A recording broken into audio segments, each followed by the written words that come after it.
한국이 IMD 국가 경쟁력 평가에서 일본을 멀찌감치 따돌렸습니다. 지난해보다 한국은 종합 순위가 확 상승한 반면 일본은 뚝 떨어지며 격차가 크게 벌어진 것입니다. 미국, 중국도 순위가 줄줄이 떨어진 가운데 한국의 선전이 돋보인 결과입니다. 매년 중순 스위스 국제경영개발대학원이 평가하는 국가 경쟁력 순위에서 우리나라가 지난해보다 5계단 오른 23위를 기록한 것입니다. 이는 2021년부터 2013년까지 기록한 최고 순위인 22위를 근접한 뒤 등락을 거듭하다 올라선 기록입니다.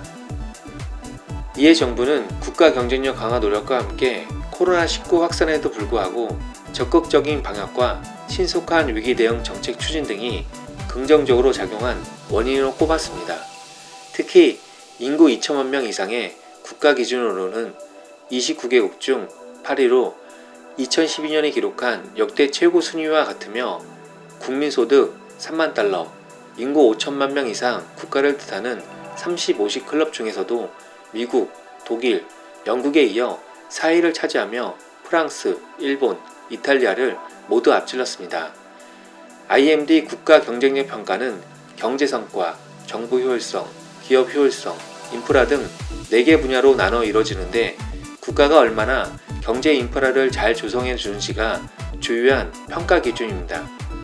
우리나라는 4개 분야 중 경제 성과 분야만 지난해 수준을 기록했고 정부 효율성, 기업 효율성, 인프라 분야는 모두 순위가 상승했습니다. 경제 성과 분야는 국내 경제, 국제무역 및 물가 분야에서 상승했으나 고용 분야가 하락하면서 전년 수준을 유지, 정부 효율성 분야는 재정과 조세정책 분야 하락에도 불구하고 제도, 기업, 사회 여건 등 타 분야의 강세로 지난해 31위에서 28위로 3계단 상승했습니다. 특히 제도 여건은 정부 정책의 투명성, 중앙은행의 역할에 힘입어 지난해 대비 10계단, 12계단 상승했습니다. 기업 규제도 정부 보조, 실업 지원 제도가 지난해 대비 각각 19계단, 12계단 올랐습니다. 사회 여건도 사회 통합 개선 등에 힘입어 큰 폭으로 상승한 반면 재정 조세 분야는 2019년 적극적 재정 정책의 영향으로 재정 수지와 정부 부채 증가율이 올라가면서 순위가 하락했습니다.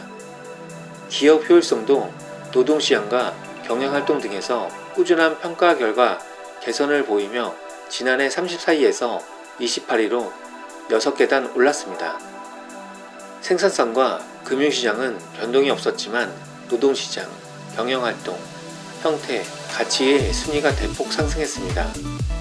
세부 항목 중 국민의 위기 대응 수준, 기업 회복력 등에 대한 평가가 눈에 띄었습니다. 인프라 분야는 최상위 수준인 과학 인프라를 제외한 나머지 전 분야에서 상승세를 보이며 20위에서 16위로 4계단 상승했습니다. 철도 확대와 벤처 지원 활성화 등으로 기본 및 기술 인프라가 상승했고 학업 성취도와 대학 교육 경쟁력 강화 등으로 순위 상승을 견인했습니다. 이상 알림이TV였습니다. 시청해주셔서 감사합니다.